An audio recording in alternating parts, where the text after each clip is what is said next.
Welcome to Fuller Butz, a behind-the-scenes plastic surgery podcast. Yes, you heard that right.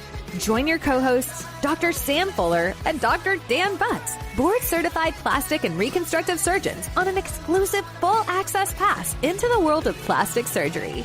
Combining their expertise and training, Doctors Fuller and Butz will share medical insights, detailed explanations, and lighthearted humor to keep you entertained and informed.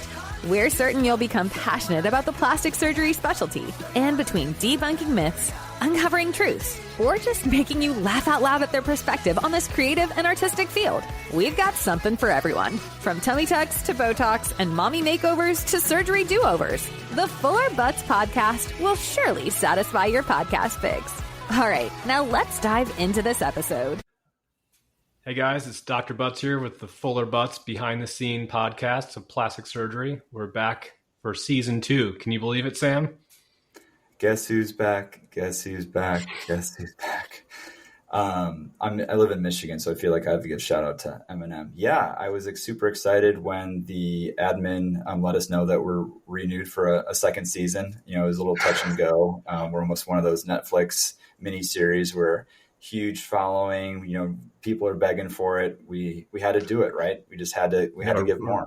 Right up there with Smartless, you know, competing, knocking on the door.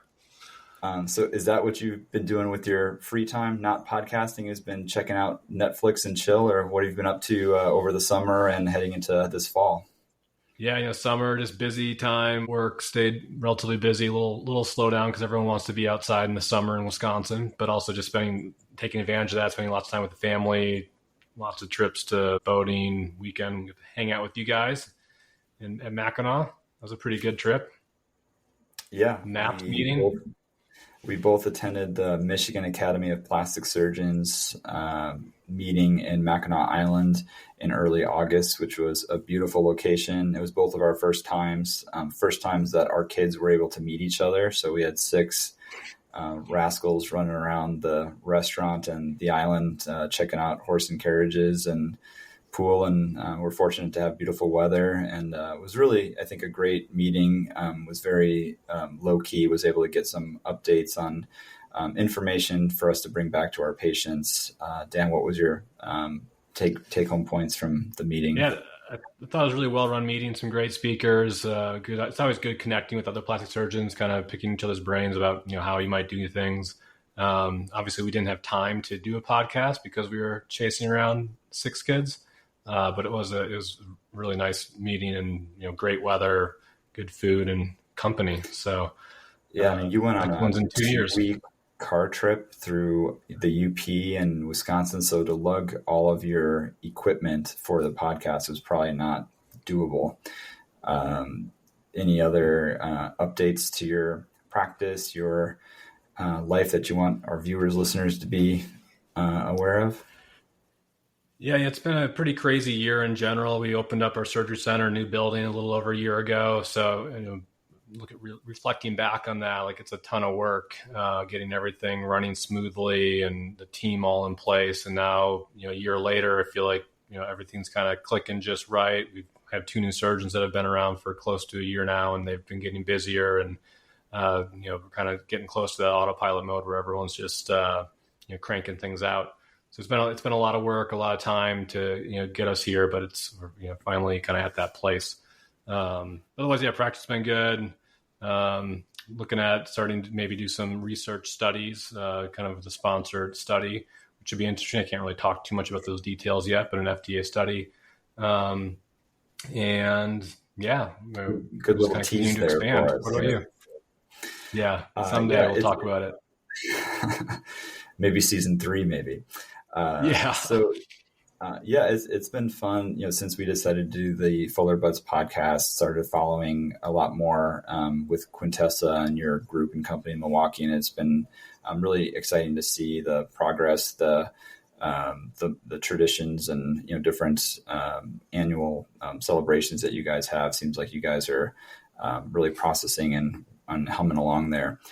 We're doing great in South Bend, super busy practice, a couple of exciting updates. Recently had a research paper accepted into the Plastic and Reconstructive Surgery Global Open Access Journal. Yeah, so dropped Big that. deal. Yeah, it was exciting. We have at Southbound Orthopedics a research department, which is fairly unique for a private practice. So we actually have a full research director who's a PhD, Derek, who does a great job, phenomenal job of actually doing real research, real data, real number crunching. And then we have a grad student, typically it's a Notre Dame grad, in this case last year, Connor Radigan, who was our Todd Graham Research Fellow, was looking for projects. I have a very strong interest in endoscopic carpal tunnel releases, and I'm one of the few surgeons in the country who do them in revision cases.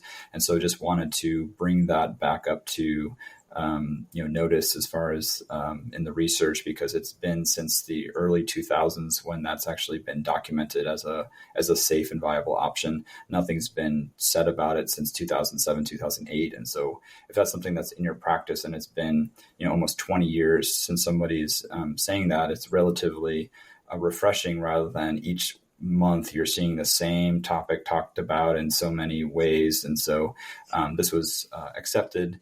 And it really demonstrated that it's safe to perform endoscopic carpal tunnel releases in revision cases where predominantly if they have had a previous carpal tunnel release, the traditional way is to do it open. And that usually means making an even bigger incision than before. Sometimes it means moving fat tissue around or doing fat flaps or even wrapping the nerves with synthetic nerve wraps to try to help things along, just because the success rate in revision cases are lower. So a lot of these patients who have recurrent carpal tunnel are older. Some of them have walkers.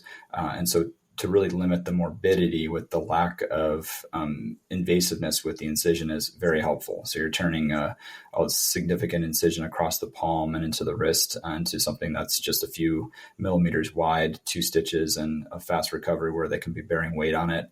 And really, in looking at some of the numbers, which may be a second paper, it may actually be financially cheaper to do it endoscopically. And while it's new technology and equipment, by avoiding coding for a flap, by avoiding the synthetic wraps of a nerve, which can be thousands of dollars, and to avoid post-op recovery, the need for therapy, rehabilitation, these patients may be recovering faster and also in a more cost-effective way. So excited to bring that out to the table.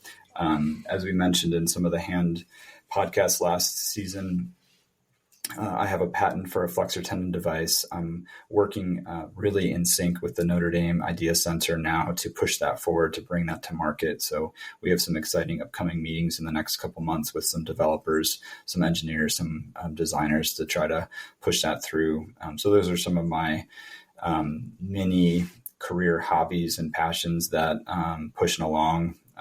Otherwise still very busy in clinical practice with this hybrid hand, and even more so than last season, the plastic cosmetic side is really ramping up significantly, which is keeping me busy and excited. And one of the things that we have talked about really a lot over the summer, as we both seem to be increasing the frequency of using, is one of the kind of trendy things right now, which is an internal bra or an internal bra mesh. Isn't that right, Dan?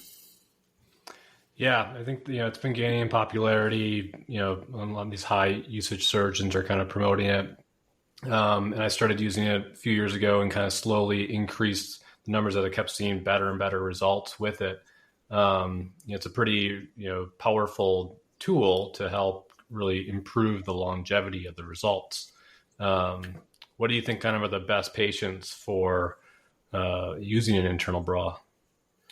Yeah, I think even before I answer that, I would just throw it back to you and just to help our listeners out, like, what is an internal bra? Like when we're talking about internal bra or mesh or reinforcement, like what exactly is that? Because it's a bit misleading. And I feel like when you Google things and you look at the images or something, you're kind of looking at a bunch of random stuff. So can you break it down in simple terms, like how you address that or present it to patients in your consultation rooms?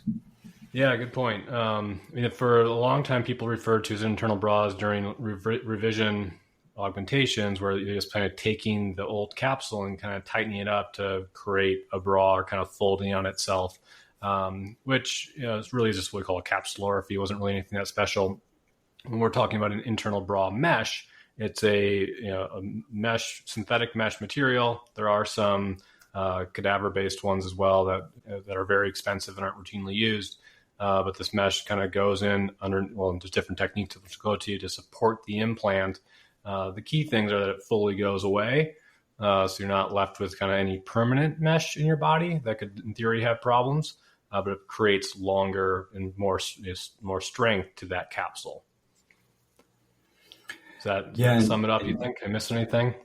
No, I think that's great. And you had mentioned like who is a good candidate for that. And I think, at least in my practice, it is becoming more frequently used, or I'm having that light bulb go off just with this whole skinny shot trend, just with this weight loss trend. It seems like Americans more than ever are losing weight in a safe and sustainable way. And so I'm seeing a lot of patients who've lost significant weight. And as I'm evaluating them, I'm just seeing that their breast pocket, particularly their inframammary fold, is very loose. It's very elastic. And when I'm trying to set it and measure where the distance is, if that's something that's moving up and down or something that's a bit unclear, it provides me with rationale to discuss utilizing this internal mesh or reinforcement so that we can just better set the fold or give more predictable results, as opposed to, more likely than not, or, very commonly an excellent result, but every so often the implant sort of settles or drops a little bit lower than you want, and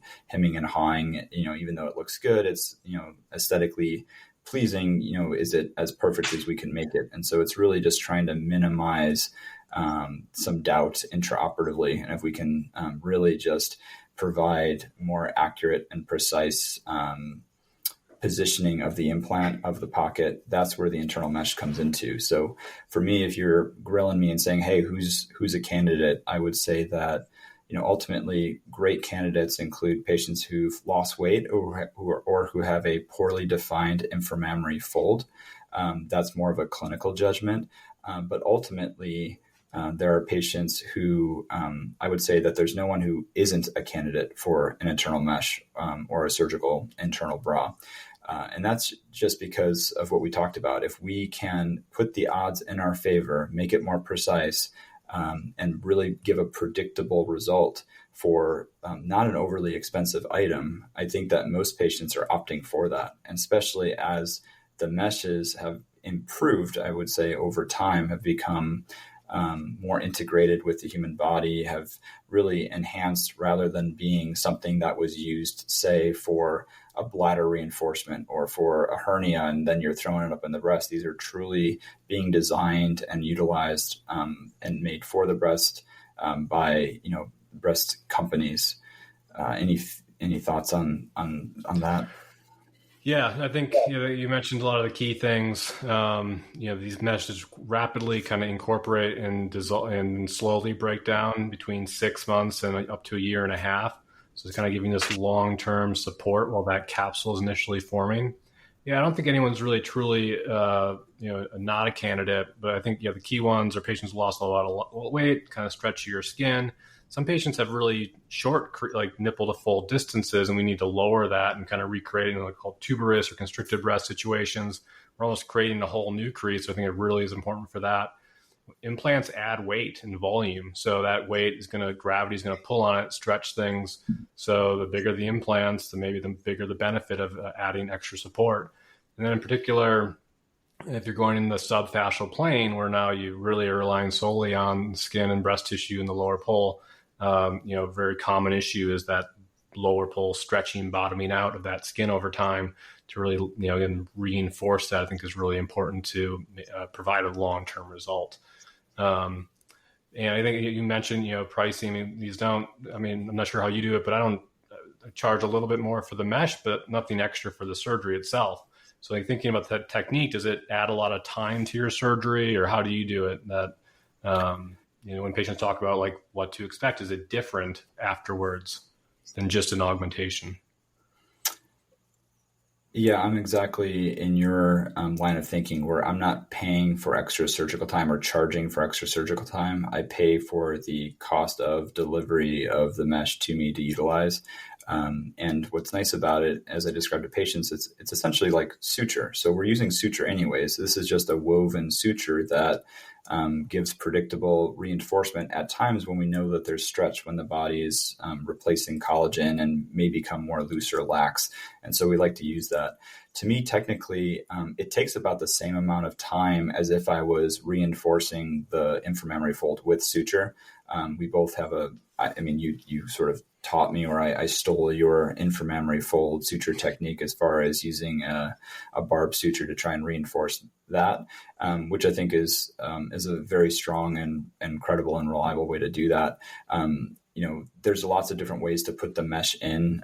One way that surgeons can do it is to simply not suture it in, to almost treat it like a taco, where you have the implant that's underneath the muscle or underneath the fascia, and you basically place the mesh underneath the implant, wrapped around the fold, the underneath of the breast, and then wrapped anterior to it. So it's just holding it up almost like a pita or like a taco, and they call it the taco technique. And then you close the soft tissue over it, because you're expecting and anticipating that mesh to stay there. It's not like it's floating in space. It's not like there's a whole lot of area for it to move around. And that's a technique that some surgeons use. To me, if I'm going to be, convincing my patients to use mesh, and I'm going to be wanting it to be used to reinforce the medial or cleavage line, the inferiormost portion, the lateral portion, I like to use a few sutures to really tack it where I want it to be. This isn't a guesswork game. We use geometry, we use mathematical equations, we use, the radius and circumference, and we're really trying to place the implant and place the fold where we expect that to be in order to have the nipple center point and to have, beautiful symmetric breasts. And so for me, I like to place the sutures into the mesh down and tacking it to the presumed fold that has been calculated, has been created in the intraoperative period.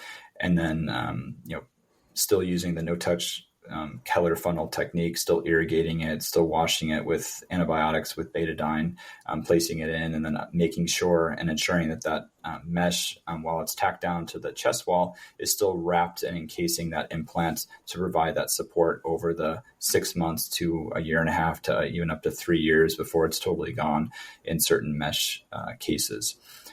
So there's lots of different ways to place the mesh, whether you secure it or tack it down or not. Dan, if you're using internal bra and you're doing that in a breast augmentation or a breast lift, does that change your recovery? Or for the patients, are you telling them that they're going to recover or rehab differently, or do you use drains? Like, what changes in these cases? Yeah, it's a common question patients ask, because it kind of sounds more invasive putting in this mesh, but really it's the exact same pocket creation. Then we just put the mesh down to reinforce that lower portion. So yeah, no drains, really nothing changes with the recovery. I like to tack it down as well. As much as there's not a lot of space for it to float around like you're saying, I think having it secure exactly where I want it is important to me. But fortunately, the recovery is exactly the same. Early on, people often talk about, things looking a little square, frankenboobs we talked about last season. Sometimes that can slow it down a little bit. But ultimately it still does settle a touch. And I don't want them to look perfect at 3 weeks. I want them to look perfect at 3 and 6 months. So we want to slow down the stretching process as kind of part of the goal. And some people use implant bands on top. I use those kind of sparingly to help the process. If the skin's really tight, we need to kind of help stretch. But routinely, I really just let gravity kind of do its thing, and it slowly gets into position. So I saw a patient the other day at 3 months. They're looking quite good, but just nipples she did a lift at the same time, had lost a lot of weight. The implants were just a touch high into where everything. I was like, we're gonna just keep an eye on this. And I saw her at 6 months, and it's like everything, everything just settled. Not even a half a centimeter now. It's just all lined up exactly where you want it and kind of perfect. As perfect as things can be after surgery. So it is a process, but you want to, it's more, you're looking for the long-term result, not the 3-week result. And in that patient you mentioned at 3 months to 6 months, did you did you encourage anything differently? Did you use the bands or have them massage or push the implants or just let nature take its course? Yeah, I felt like it had made a big enough shift between, right after surgery to 3 months. It was like, it was in the right spot. I didn't want to push it too much. So I let it kind of go. Yeah, and just to reiterate, because you brought up a good point about the post-op Frankenboob, where things look a little bit distorted, a little bit elongated early on, and then there's this drop in fluff phenomenon. And overall, I think you captured it perfectly. We don't care how it looks at 2 weeks or 3 weeks post-op. We care about how it looks at 6 months and a year, and for the next 15 to 20 years. Do you change any of the timing as far as expectations of dropping and fluffing? Do you what's the time range that you say things are going to start to settle out? Yeah, I think it's still similar. It's just maybe a touch slower. So whereas maybe they were looking in a little better spot at 3 weeks, now it's more like 6 to 8 weeks before they're almost there. But I still want them kind of high and tight even at that point. So it's not dramatic, but it's subtle stuff, and everyone's a little bit different depending on the implant size, skin tightness. I think those things play a big role, more so than mesh or no mesh. What about you? Do you have any thoughts on that? No, I feel like I've just been giving a little bit broader ranges. I used to, say like, at 6 weeks, we're really going to start to see this drop in fluff. And, it's just patient variability. Like you said, some patients may have a tighter fold. Some patients may have, lost a lot of weight and just have, some droop, and some patients' muscles are, just a little bit more stretchy and don't really behave as differently. So it's more of a matter of the first, few months, things are going to be changing. I like to see my patients frequently post-op just to ensure that things are okay, and really just to reassure them that, this is how it's supposed to look. This is how it's supposed to be. Make sure everything's healing appropriately. So during that period, it's fun and exciting because, they're happy, they're elated, immediately after surgery, but just to see how good things look over time is super exciting. And I do like to take some pictures between 6 weeks and 3 months and then 6 months, just because you can see that change where, as an Instagram social media person, as we all are, who want to put our results on, a lot of times, patience is a virtue. As much as you want to post that 6 week picture, if you post a 3 month one, it looks even better in 6 months and a year later. And so you want to be patient as you're telling your patients to be. One interesting question that I've heard a couple of times is, as I'm showing them the sample, like actually have mesh with my implants, sizers with them to show them, really have them hold it up. I'll even have the implant resting on this sample that I show patients, and show them how secure it can be, and then just kind of even show them on their own chest wall just how lax or loose their tissue is. Some of them have said, "Oh wow, this is great. That means I don't have to wear a bra ever again. This is great because it's all going to be internal." So how do you answer that question? Or for patients who are receiving an internal bra, does that mean they never have to wear a bra again, Dr. Butz? Yeah, I do. I get that question. A lot of patients come in like, I don't want to ever wear a bra again, want the mesh, and then they want 600 cc implants. And none of those things really go together all that well. We're fighting gravity. The mesh is not bulletproof. So I really try to, especially early on, we want to get that capsule, that pocket kind of set. So I'm really a big kind of proponent of using bras for at least the first 3 to 6 months pretty much consistently. Some people can get away without it, but I think trying to have a standardized protocol, because if people just take them off at 6 weeks when they can start exercising again, they're just more prone to things stretching out a little bit more. So again, I try to just put as many guardrails on to try to get that result to last as long as possible. You can go braless for certain events, but most of the time trying to wear a bra is a key thing. Yeah. Do you have any other opinions on that? No, I agree. For your patients who are breast lifts or breast augs without internal bra versus the ones with an internal bra, does that change how you recommend bra usage post-op? No, same protocol for everybody. Yeah, again, it's the same. We're just trying to, guide you to get you the best result. I don't think that the internal bra provides extra support, but it does not, it's not bulletproof. It's kind of how I like to think about it. So we're trying to help it along. Okay. And then, just another question that we get asked, but something that's important that we bring up, even, if it's not asked, is just the risks, the risks associated with something different, something that's not their own tissue. And this internal bra mesh certainly has to have some risks associated with that. What do you tell your patients, or what are we going to tell our listeners on the Fuller Butz podcast to, be concerned about, or just to be aware of? Yeah, 100%. It's really important to be aware of, the pros and the potential cons. Fortunately, there's been a lot of studies looking at these meshes, and they have been shown to be very safe. I think the key thing, a lot of patients, when you first mention mesh, they think of, late night commercials talking about, infected hernia meshes, bladder meshes. You make entitled to a class action lawsuit. Right, exactly. So the great thing about these meshes, they're not permanent. So again, they quickly incorporate into your tissue, and your body breaks them down. So infection rates are less than 1% in pretty much all the studies.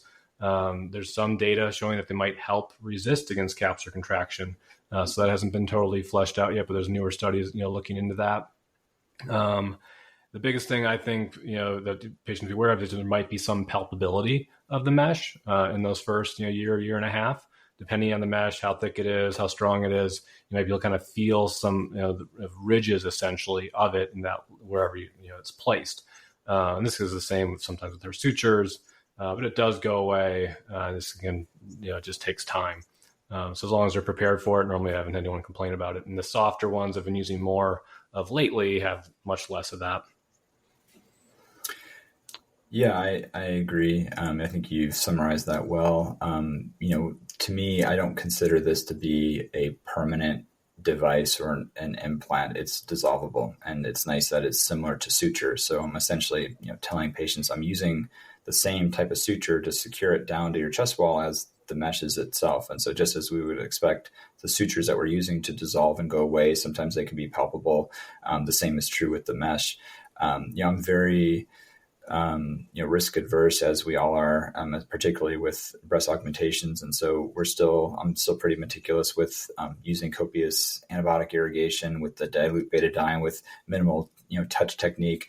I do feel like just in setting the mesh, because we're using such a small incision in the fold, after we place the funnel, that I still need to make sure that mesh is, covering over where we want it to be. And so that does, sometimes require a little bit more manipulation than what I, typically do without the mesh.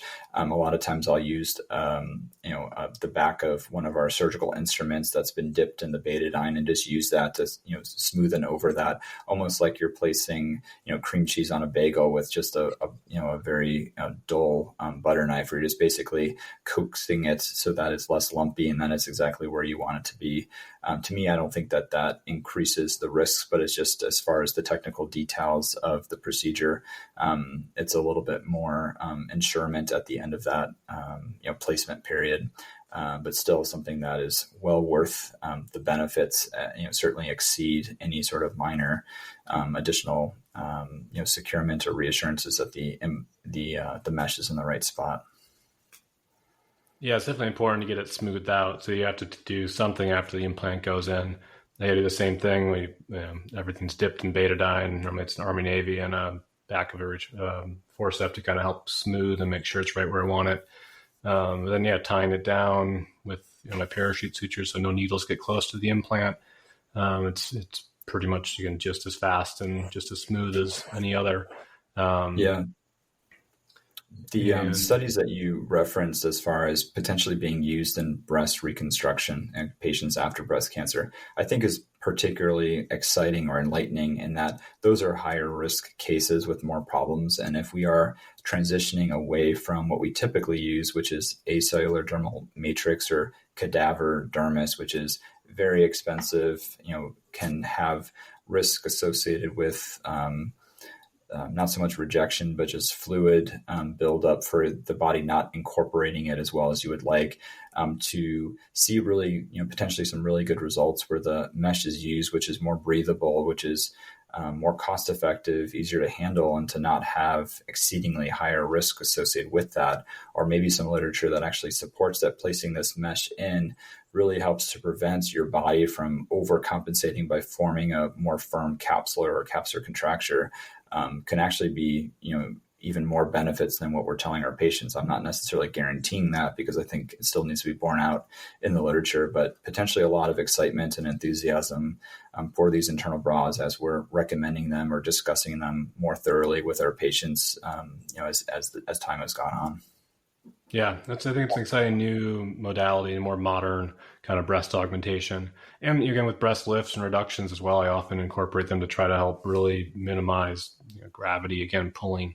But that's used in a little bit different way and less of, less concerns about the implant and another foreign object.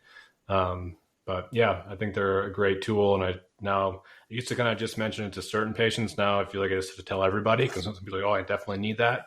And others are more like, you decide, and I try to can make it. I want them to be choosing, but giving them the pros and cons, and going back to sometimes what I would do for a family member. I think now it's definitely, I'm more in favor of using it than not, unless there's a really good reason not to, or a really small implant, or there's different things. So yeah, for sure. I think it's important just quickly summarize a couple points for each of us, our thoughts on the internal bra.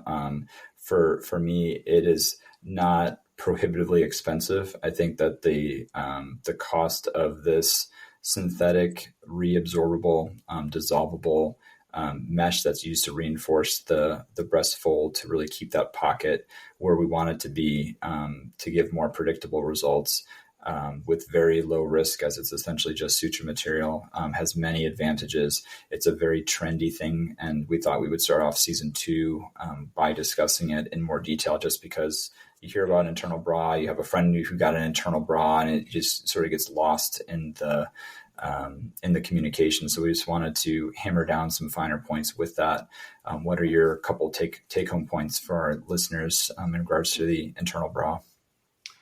Yeah, I think it's very safe and provides you with that better longevity. I don't think you should do something because it's trendy. I think you should have, it is becoming trendy, but that's because there's more and more science behind it and better kind of long-term results showing its true efficacy. So, I think that's, 6 years ago when it was first being used, I was like, I'm going to, sit and watch this and see what happens. I wanted to, obviously be informed about it, and then, starting to use it and testing it on kind of select patients who were perfect candidates, and then kind of expanding as I continue to see better and better outcomes. So, I think it's an exciting tool, and same recovery, all about being informed, right? Yeah, and I think just as both of us have pushed for the drainless tummy tuck, kind of watched it, made sure, we don't want to be experimenting on our patients. We want to be offering them something that's not gimmicky, where the next year we're going to be saying, oh gosh, this is a recall. We're going to be taking all that stuff out. This is something that's tried and true.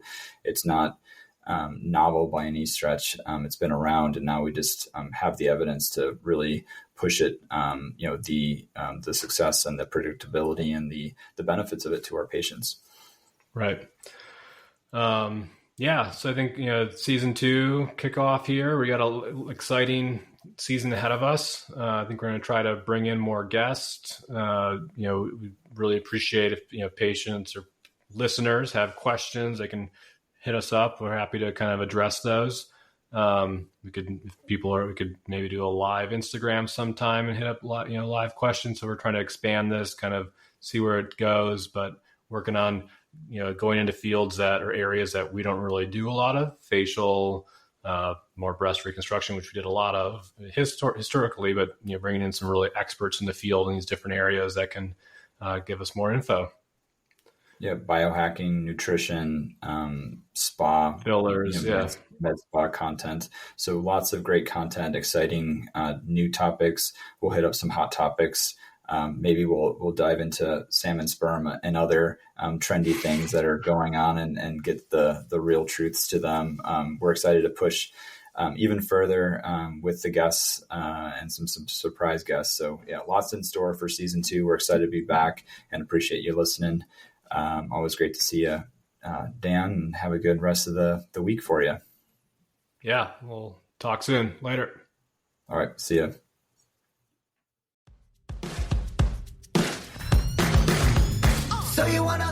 Thanks so much for tuning into this week's episode of Fuller Butz, a behind-the-scenes plastic surgery podcast.